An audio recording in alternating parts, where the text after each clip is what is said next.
Hi, this is Phil, and I'm here to tell you all about the Capes and Lunatics Patreon. Get early access to all of our interviews, including the monthly Chichester chats with writer and comic book legend D.G. Chichester, new episodes of classic Capes and Lunatics shows, including The Quantum Zone, This, That, or the Third, and many, many more specials, all completely uncensored. Access starts for $3 a month, full video when you pledge $5 a month. Check out the link in our show notes, or go to patreon.com/CapesandLunatics. Hope to see you there.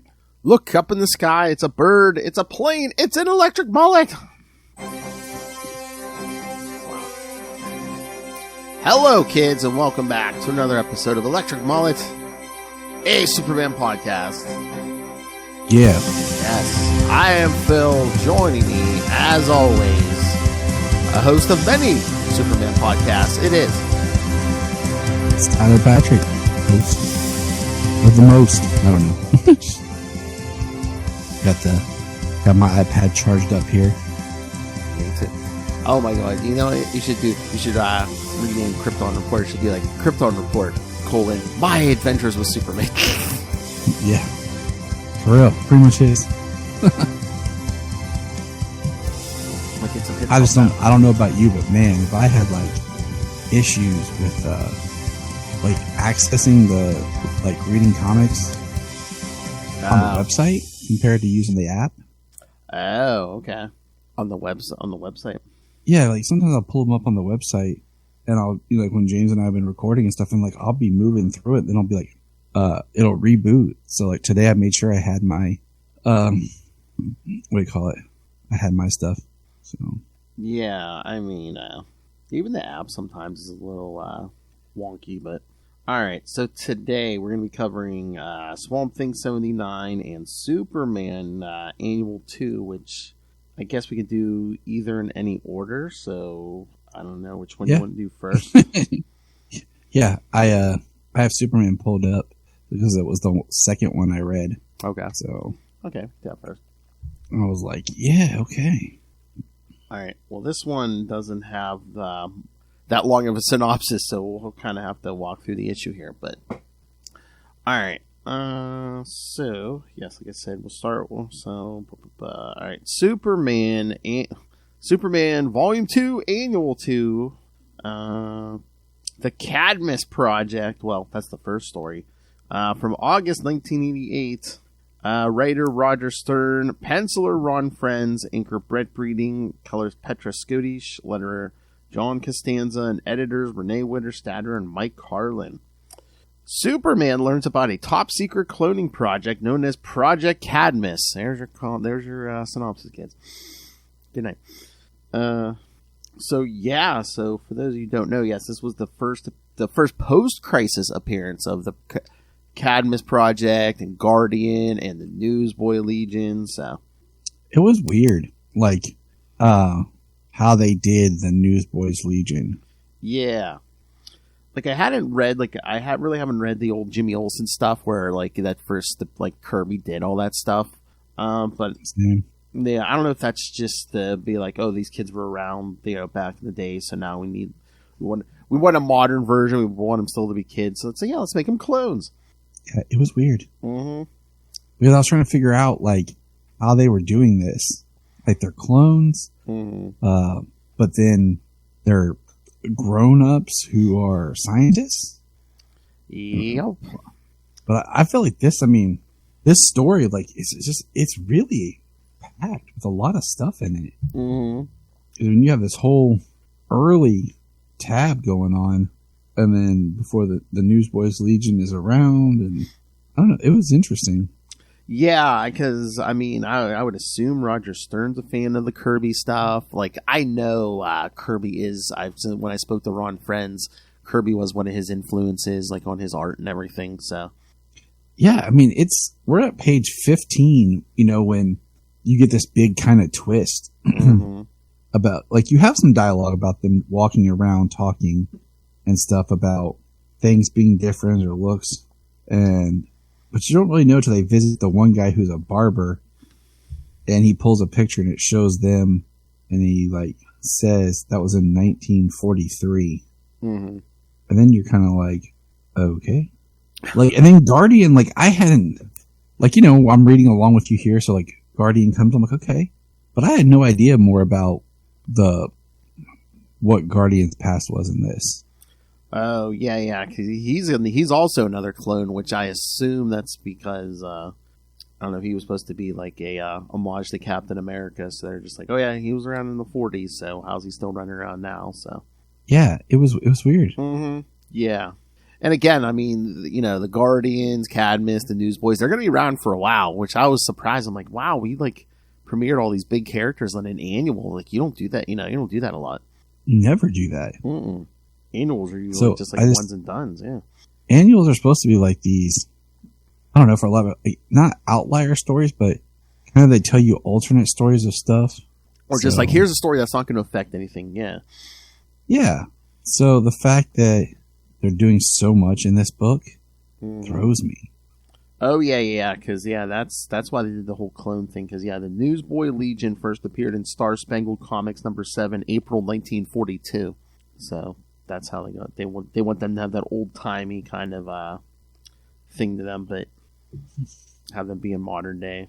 Yeah. It was I mean, I like the Guardian stuff, and, like, I feel like, okay, we're getting this story, and here we are on page 20 when Superman and the Guardian are talking, and then, I'm walking through, then all of a sudden Superman gets attacked by the Guardian, and I'm just like, wait a minute, what is going on? Mm-hmm. And it's really interesting how Guardian's is strong and quick and everything that he is, and how he slips out of the metal, and I'm still trying to figure out, who these Newsboy Legion people are, and then it goes in some weird directions. That's all I'm going to say. Like, I'm trying to figure out, like, this flying car looking thing appears on page 25. And then by page 28, there's this green train. And then we get this new character who's telling us a story. And that's when we go into, like, the real Cadmus project. And I'm just like, oh my gosh, how long is this? And where does it keep going? And then lo and behold, one of our forgotten favorite characters appears. Phil? Oh, yeah, Sleaze. Yes. Our favorite suicide slum pornographer, Sleaze, yes. Yeah. And I was like, oh, he's back. Okay. Good job, Sleaze. Yeah, I'm trying to remember if he comes back after, maybe somewhere, but I think it may be a while. But yeah, I mean, he's pretty much trying to take over Cadmus here. And again, it's kind of hard, I guess, because like these were like pre-existing characters, like pre-crisis, but now they're trying to like reintroduce them. Yeah. It's, I don't know, it feels very, it's like the thing we've talked about with, like, we have pre-crisis characters and then they get shoved back into continuity, and it's like, dude, they're not organic. They're just like, we'll just give them here. Yeah, like I said, I think people in some of this creative team were big fans of Jack Kirby, so.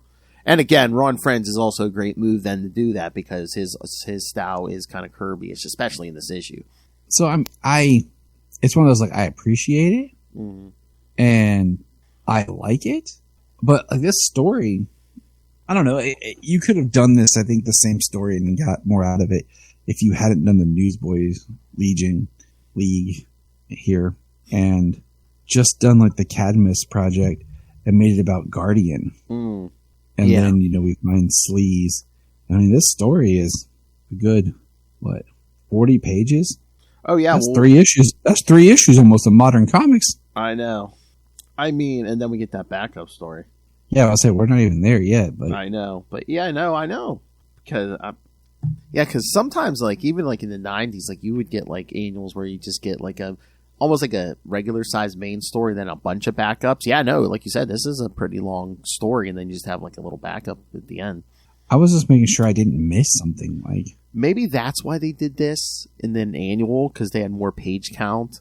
Maybe to jam all this story in here. Yeah, and again, it's crazy because it's almost like a pre-crisis story. But yeah, and again, literally, I mean, I love Guardian, but he basically is a Captain America ripoff, because I was even looking up his thing, indestructible shield, enhance the peak human performance. I'm like, okay, I see what you're doing, Jack. Yeah, doesn't it go back to where like certain comics creators have like ideas and like, you know what, I'm just going to use that same idea and retweak it for Marvel. I'm just going to use the same idea and tweak it for They always DC. do it. They always do it. They still do. I mean, Kirby did it to himself. Who came first, New Gods or Eternals? But those birthed Jack Kirby, so it's like, yeah, that's what I'm saying. You just come up with one idea, you sell it to both companies, or you just keep going. They're like, hey Phil, that was a great concept. Yeah, here it is again. No, change some names around. Oh yeah, Guardian's first appearance, Superman's pal Jimmy Olsen, 135 from January 1971. So yeah, interesting. Because that's the thing, yeah. Like Kirby was like doing all these like way out there ideas for like Cadmus and everything in the pages of Jimmy Olsen. Who would expect? That's something you could have plugged right into a main Superman book. Yeah, that's why he did it. Jimmy Olsen. They're like, this book needs to sell. Jack, what you got? I mean, think about that. Superman's pal Jimmy Olsen, issue 135. Honest, man, they just. These days, a main character can't get a 135. You're giving Jimmy Olsen 135 issues. You know what? I just kind of wish that they'd stop renumbering comics. Yes. Yes. Because I hate it was like, oh, this is Superman Volume 5, number 5. Yeah. Can we just keep a title going? They think they're going to bring in new readers with that, but it's like, no, you're just confusing people. Because like I was telling Lothar one day, I said, I have a friend at work. He was talking about getting into some Marvel stuff, and he's like, I'd love to get into Ghost Rider. He's like, but I don't know where to start. Because it's like, issue 1, which issue 1? Yeah. And I mean, that's why for some characters, I really appreciate the way they do things. So I don't know. I'm just saying and I mean, if you wanted to do that for like the trades, it's like, yeah, maybe like volume 1 of this writer's arc on Superman, and then, volume 2 of his arc on Superman. It's like, but yeah, just leave the floppies alone. I just think there's a way around it, but yeah. Well, now sometimes they try to like do. Sometimes on some books they'll do legacy numbering. Well, they have both numbers, and it's just like, okay. So, but yeah, this one, and then the backup was interesting. Oh yeah, loves labor. Dan Turpin is in love with Maggie Sawyer, so he proposes to her only to learn a secret about her and Toby, which we still won't come out and tell you what it is. Well, I mean, she calls her babe, and Maggie's on the sunbathing. Yeah. On the roof, and topless. Well, of course, because writer, penciler, and inker John Byrne. Yeah, and yeah. But I mean, again, I guess Turpin may be an old-fashioned guy, but it's like you're going to ask out this woman who you've never got. You're going to propose this woman you never asked out on a date before. But my thing is, they make Maggie look so like her hair is like gray and long, like yeah, it's like gray. It's like what it's really weird. So I don't know, man. Like it's one of those like when I just flipped it over and I was looking at it real quick, I didn't realize it was Maggie Sawyer at first. Yeah. It took me a little bit because, yeah. Well, it's like you point out with like, a lot of times in this era, Lois doesn't have like a consistent look. So yeah, it's weird. When you're dealing with this and every artist has a slight different take on the characters, we need something that's going to help us. And having consistency in style, hair color, really does help. So I'm just throwing that out there. That's all I'm saying, people. Oh, and I love the whole, what is it, Turpin's daughter? It's like, oh, not only is she your boss, she's 15 years younger than you. Yeah. I don't know. I don't know. But that's, But yeah, nothing says cop at a crime scene like high heel boots. No burn. But I don't know. I didn't like this. I mean, I didn't hate it, but I didn't get into this one as much. Yeah. What, the whole issue or just that story? The whole, like the front story, like I felt like it was a lot. So. Well, again, too, I feel like, they were trying to cram in, all this pre-existing stuff that had happened pre-crisis, and So I assume that's why they used the annual. And again, it's like probably could have not even gone without that backup and given it even more pages, but yeah, I the backup was interesting, just trying to develop. I appreciate when they do good stories building out the world. Like, I made the joke, I think the only people that were really missing from being cast in Superman 2025 is like Dan Turpin, Maggie Sawyer, and Bibbo. Like, I feel like that's I don't know. That's the ones we're still waiting to hear about. Maybe we might not have the full cast list yet. I'm just saying, like, because we're doing a good job of building out Metropolis. Oh yeah, which is nice. And even like beyond, because like again, they finally seems like they've given the official go for that Green Lantern TV series, and then it's like they're like, oh yeah, Guy Gardner's going to make an appearance, after appearing in the Superman movie and stuff. So he should. I mean, but I like seeing the world built out. You know what I'm saying? Mm-hmm. That is my biggest thing is in these books. I don't mind a good backup that deals with like Maggie and Dan or even Bibbo, because you're building out the world in which our characters live in.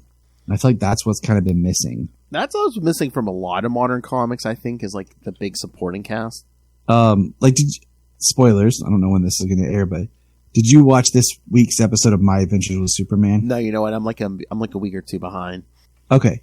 Well, all I'm going to say is like the way that this last episode, which is episode 7, the way it plays out, I was not upset with it because I enjoy the characters, the world in which all these characters reside.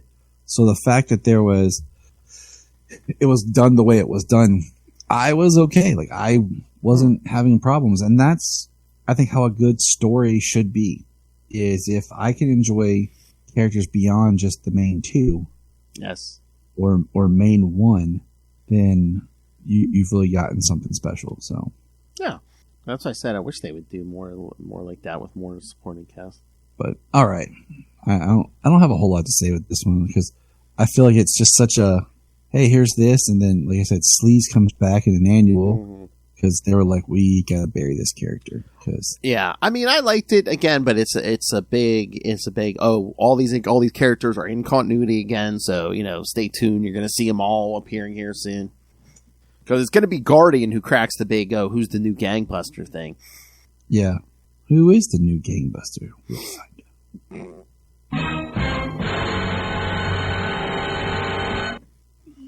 All right. This next issue was a surprise. Oh, yeah. I saw this on the list, and I hadn't read this before, so yeah, this was a surprise to me, too. Because I was like, I looked at it and I said to myself, I was like, did Phil put the right one in there? Yeah. Like, was that for us, or is that a different podcast? Nope. And lo and behold, it was for us. So is this a Superman appearance you had not read before? Yes. Nice.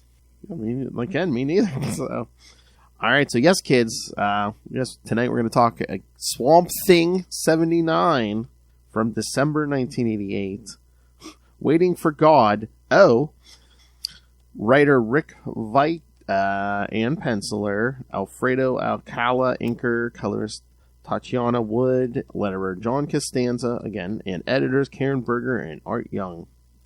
Using his abilities to enter the fiber optic network of a DDI databank, Swamp Thing manages to find all the information he can about his past collected by the Sunderland Corporation, information about the men involved with his attempted murder in Gotham City, and eventually the identity of the man who gave them the technology to do it. Here we go. Lex Luthor. Oh, yeah, that makes sense. Yes. Meanwhile, though the DDI's suspected connections to political scandals have made its situation untenable, when the data is erased, even as Swamp Thing is still in the network, he decides he must go to Metropolis to deal with Luthor, whether he has to face Superman in the process or not. At the Daily Planet, many media journalists gather together on the roof for the first official press conference with Superman, Clark Kent, and Lois Lane. For first official press conference with Superman, Clark Kent and Lois Lane chat about Superman's personality, but Clark is distracted by overhearing the voice of Liz Tremaine near Panic. She and her boyfriend, Chester Williams, have been given press passes to attend the conference despite her deeply ingrained paranoia. Clark tries to sneak off by feigning an asthma problem. Lois attempts to keep him there, but she's interrupted by Dr. Roger Huntoon, who demands to know why his quotes went unprinted in a recent story of hers. With Lois distracted, Clark happens to notice the Swamp Thing trying to break into the LexCorp building using his telescopic vision. Leaping off the side of the building unnoticed, he changes into his Superman uniform in midair and captures the Swamp Thing. But he hears that Lois's argument with Hooten is winding down and has to return to the roof. Again, he notices the Swamp Thing on the LexCorp building and batters it away with his super breath before it can enter the building. Here we go. After presumably... This is not a synopsis. This is just the whole story. I know. And I'm getting Christopher Reeve vibes here. Yeah, he just leaps off the building, changes. He's like, oh, gotta get back. Mm-hmm.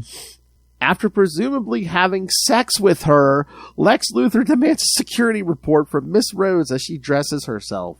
She informs him that something tried twice in the last hour to penetrate the building's security, and Superman had investigated both, but seems not to have come up with anything. Annoyed by certain word choices she used, Lex demands that she start her report over again, first by removing her clothes. Who wrote this, Byrne? Again, this was supposed to be more a mature book, but yeah. When Lois is again distracted, this time by WGBS reporter Misty Brink, Clark quickly disappears from the roof and flies over to the LexCorp building where he snatches Swamp Thing out of the air.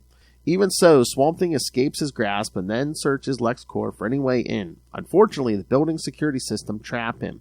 Miss Rhodes cries as Luthor explains that her position is actually redundant because his security system is automatic.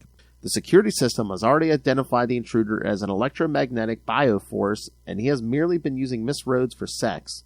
As he gloats, Miss Rhodes grabs a chair from behind and attempts to bash him over the head with it, but instead smashes the control system for his security. Released, Swamp Thing climbs high above the city, observing the foolish acts of man. Meanwhile, Superman heads toward Earth's yellow sun in order to absorb the full power of its solar rays. Suddenly, the Swamp Thing finds himself trapped in stasis by Superman's X-ray vision. In order to escape it, Swamp Thing converts his essence to light and travels into Superman's eyes, temporarily blinding him. Superman crash lands into Metropolis Park, at which point the Swamp Thing exits his body and takes normal form. They decide finally to talk. Swamp Thing explains that Luthor is an accessory to his attempted murder and that he saw evidence of this. Unfortunately, Superman will not accept this evidence since it was destroyed and defends the laws and rights of men. Swamp Thing demands to know why, of all the species on Earth, Superman serves only the rights of humans. Thinking about this, Superman listens in on the conversations of those on the Daily Planet's roof, hearing the disrespectful and unappreciative comments of the reporters there. Despite this, Superman responds that the reason he is the way he is with humans is because, ultimately, he loves them. Swamp Thing recognizes that Superman is a virtuous person and will not stand in the way of such a lofty ideal as love. He trusts that Superman will bring Luthor to justice. Finally, Superman arrives at his press conference to the praise and adulation of all those in attendance. All right, thoughts? I mean, you pretty much summed it up. I know. Well, that's like when I was looking at this issue, I'm like, should I add this to our reading list? And then I'm like, it seems like there's more Superman and Swamp Thing in this. I'm like, I guess we add this. Yeah. I was a little like, I'm like, oh, I'm reading a Swamp Thing book. Cool. And then as I'm going through it, I'm like, where's Swamp Thing? And I'm like, he's coming. And then, but one thing I do want to say I like about this book, first of all, it was a good story. Yeah. I like the look of Clark. Mm-hmm. I like that Lois looks like Lois. Yes. There's a lot of story. I like how Clark uses his power suddenly, and but Lex, dear God, like I was reading this, and when like I'm like, who is he with? And then he's like asking for her security report, and I'm like, why is she just wearing an unbuttoned shirt? And then it's like him talking, and he says, "Restart your report over again," and then you flip it, and it's Clark doing the shirt rip, but it says, "Remove your clothes." I'm like, this Lex is back to being just evil. And then basically, you know, her breakdown about this job and what she's for, and I'm just kind of like, I'm just like, dang, like this is that old, like, just fat, robust, yuck Lex. Well, yeah, and it's like that. Remember, there was that backup story. What was it, like issue 9 or something, where he tries to seduce that waitress and stuff? Yeah, that's this Lex. Yeah, that's what I said. I joked, but I'm like, this could have been Burns Lex. Yeah, and I mean, he is just downright mean, and like he calls her a slut and everything, and basically tells her why the reason you have this job is for this. And I'm like, was this the first time this has happened? Did she realize, you know, like, how long did it take her to figure out that this is all Lex was going for? Yeah, and I'm just like, wait a minute. So are they in his bedroom, or does he just have a bed sitting in the middle of the office? I think he just has a bed, and probably his office is his home. I think there's a hot tub there in there. Not one panel, almost looks like a hot tub's in there. So I was just like, wow. But yeah. But yeah, like I said, there's a lot more Superman, I swear, than Swamp Thing in this issue. So it's like there is Swamp Thing. Most of the time, it's just a presence, and I like when they finally start talking. And what I find interesting is the page, and I think it's page 21. Let me just double check here. Is when you have actual Swamp Thing talking to Superman. Mm-hmm. And he says about what's your beef with Luthor? Hold on, I'm trying to find the exact quote because I want to make sure. Mm-hmm. What's your beef with Luthor? He says, and your proof of this, if the files no longer exist when you have nothing, juries require real evidence for a conviction, not hearsay. Besides, I'm not even sure against the laws to try to kill a plant. So, this whole conversation here is Clark, talking to like Swamp Thing, like, oh, you're a plant. Why, do laws apply to you? But at the same time, I'm kind of like, Superman, you're an alien. Yeah. You even claim that you're from Krypton. Do laws even apply to you? Mm-hmm. You're talking as if Swamp Thing is really, you look at yourself like a human, but you're different from humans, and Swamp Thing's different from you. So the rules in which you're justifying here with him, do they apply to you as well? Well, that's it. I don't think Clark's saying, oh, you don't have any rights. I think it's more like, yeah, even if we do bring him in for the attempt on you, I don't know if the laws covers that. It's just sometimes some of the writers write him with this very authoritative, tone. Mm-hmm. And in reading these books, I definitely hear Bo Black's voice from the Ruby Spears cartoons. But yeah, just sometimes the way they and in like the last book too, just the way he talks is like, he's very in control. So I swear I see like shades of Christopher Reeve. Like I said, just jumping off the building and stuff. But even just like the art, I swear he almost looks like a bulkier Chris Reeve. Mm-hmm. I agree with that. And again, this is 88, so this is a year after Quest for Peace. So good old Quest for Peace. Well, which is better, 3 or 4? Come on, 4. Well, yeah. It's not what Charlie said. Oh, 3 was the best. What do you call it? What do you call it? 3 just feels like 2 movies smashed together. So there's a good movie in there somewhere.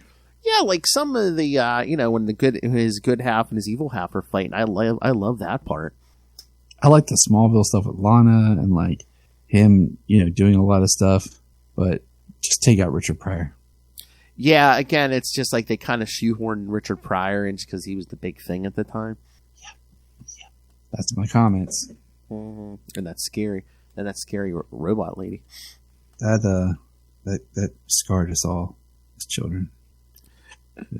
I love it really was the freakiest thing. I love we had to come up with a new evil millionaire because I guess Lex was busy that movie. Yeah, and we had to come up with a new one. We couldn't pull from comics, so like, oh, it can't be Maxwell Lord. It can't be, But it's like, why don't we step outside the box and maybe do a Brainiac or something? Lex has been in every movie since. It's like, wow. We've been begging for Brainiac in live action for quite a while. I don't mind Lex being around. I always like Lex as being like this villain who everyone thinks is not a villain, but Superman knows the truth. That keeps getting away with stuff, and he's causing problems for our hero, and he's setting the things in motion.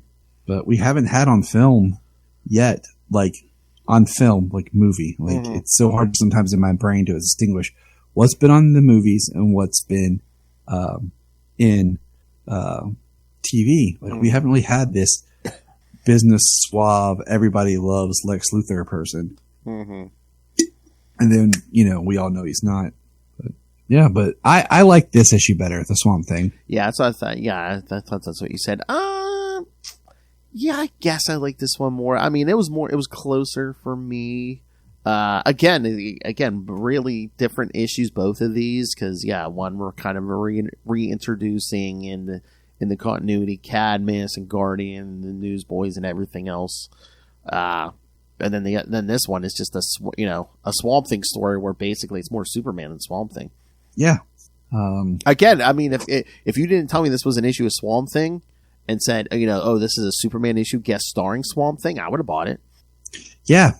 It is interesting that this is the Swamp Thing proper, I guess you could say. And yeah, it's weird. Because again, it's like how again, we don't get like any really dialogue from Swamp Thing till like the end. Yeah, it's weird. Like I said, not gonna lie.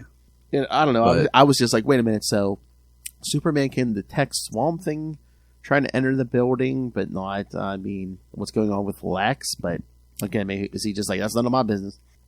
Right. Like he's gonna harass one group and not the other. Maybe at least fly by the window and be like, "Ma'am, are you all right?" So I don't know. Yeah. All right, but yeah, I mean that's it on those. Well, like I said, stay tuned for Guardian and Cadmus. That's all going to be here for a good going through all the Superman books for a while here. Years of stories. Yeah. I mean, up to the death, past death. So, yeah. Pretty much. I find it, I like what I'm liking the most is I like feeling like I'm part of the Metropolis and Superman's world, and that's what I feel like we miss a lot in these stories. Yeah. So that's what I said. That's what I miss. Like all the Superman books. I mean, the Spider-Man books of this era. I mean, you get like the big supporting cast. They don't do that. A lot of modern comics don't do that anymore. No, they don't. And they don't give these writers like time to flesh stuff out, because a lot of writers, you're lucky you get a year on a book. Yeah, you're in a book and you come in with, I want to do my story, and unless you're really getting like, you're able to do two books, where you're doing action and Superman, where you're telling like, that was one thing I will say that I kind of liked in Bendis's run, was he tried to make action more of like the Clark Kent Daily Planet, and then Superman was just him as Superman kind of thing, and it wasn't as much about the life. I did like how he tried to do that. Yes. There was a style to his action comics, and I think that really helped with what we're talking about. But yeah, unless you have it's inclusive to all the characters, you're in and out before you even know what's going on. But that's all I got for this week. All right, but again, if you wanted some different Superman stories, this is the stuff for you. All right, but yes, next week, and again, you're going to get 3 episodes this month, but next week we're going to cover Adventures of Superman 447 and 448 and Superman 25, so we're going to get back to the gangbuster stuff, we're going to get some inner gang, we're going to get the return of Brainiac again, so. Yes, good. Is it Brainiac? Is it Milton Fine? We don't know. We don't know. And then, like I said, the 3rd episode this month, we're going to start our first, the first of our 2-part Invasion special, because we'll cover Invasion 1 and 2, and then Superman 26 and Adventures 449. Because then next month we'll wrap up Invasion and start Exile, which Justin will be back, because when we do the 3-part Exile. It's going to be a good time. Yeah, it's going to be a good time. Yeah, because that's, again, once we get to Invasion, that's going to reintroduce Mongol and Warworld, so lots of good stuff. And a little device called the Eradicator. Don't even get me started. Well, yeah. We'll get into the convoluted, we're gonna be living in real time that convoluted history of the Eradicator. Because I had a whole speech I gave yesterday about how I don't feel like the Eradicator, anyone really knows what the Eradicator is or what it really does. There's like, what's Kryptonian that has a cool name? Eradicator. Okay. We'll use that. It's a device, then it's a humanoid. There's so many different variations. Like even on, Superman and Lois, they were like, the Eradicator, the eradication process. I'm like, stop just throwing that word around. Like, it actually has meaning. I'm going to put some sunglasses on it. Don't even try. Yeah. All right, so we good? Yep. All right, kids. So there's your homework for the rest of the month. Hold on, let me pull something up here. All right, kids. So, and again, send us your thoughts. Hold on, I have visual aid here. All right, kids, email us CapesandLunatics@gmail.com or call the voicemail 614-382-2737. That's 614-38-CAPES.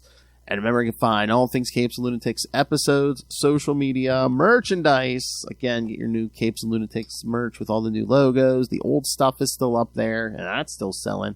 You can find... Oh, and again, we have a random Cash App link, so Lilith demands that you rain random money on us through the Cash App link. Make it rain. And yes, rain random money on us like we're dancing on a pole. She looks like she was just working a stripper pole down at Divas. And of course, the Patreon. Get something different every month. Me and Lil try to give something different. Bonus content and very exclusive to the Patreon. So join the Patreon Elite with Justin and others. So find it all at tubespace.io/CapesandLunatics Podcast Network. Tubespace.io/CapesandLunatics Podcast Network. And the Patreon link is right there on the screen. Patreon.com/CapesandLunatics. More vicious and brutal than ever. All right. Mr. Tyler Patrick, where can people find you talking more Superman on the Krypton Report? That's right. The Krypton Report, wherever you get your podcasts, I will be there. Just look for me, Krypton Report. Seriously, all over social media. Just go find me there. I'm tired of knowing everything. It's a burden. And we talk about this every time like it's an original thought, but should we do Justin's plugs? Nah, just go listen to old episodes. That's right. Again, he's got too many. He just needs to type them out and just give us a script to read off of when he's not here. Yeah, how does? Oh yes, Justin. Wait. Oh wait, I do have a little infographic there for him too. So, wait till you see this. You're gonna love this. All right. And again, our sometimes host Justin. You can find him all over Capes and Lunatics and Capes and Lunatics Sidekicks, talking a lot of Marvel, talking Azrael with me over on We Are the Bat. And of course, you can also find him on Gamma Charge, the strongest podcast there is. Predator and Prey with that high priest of Conchu and Sausage, Ray, or now Ryan. And of course, his solo show, The Lost Library of Legends, where he talks about lesser known comic book series. A lot of them from the 90s. Going back to the 90s here, bitch. But yes, just follow the owl. Mm-hmm. All right. So, all right. Thank you for joining us, everyone. Again, yes, come back next time. Adventures 447, 448, and Superman 25. Not necessarily in that order. It's like 447, 25, then 448.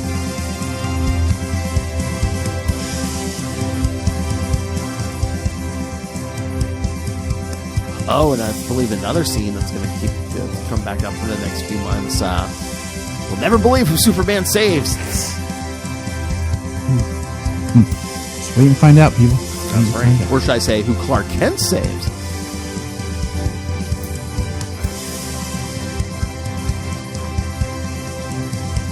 Who will then think they owe Clark a debt. All right, so yes, come back next time. Next week, join us for Truth, Justice, and the Mullet Way.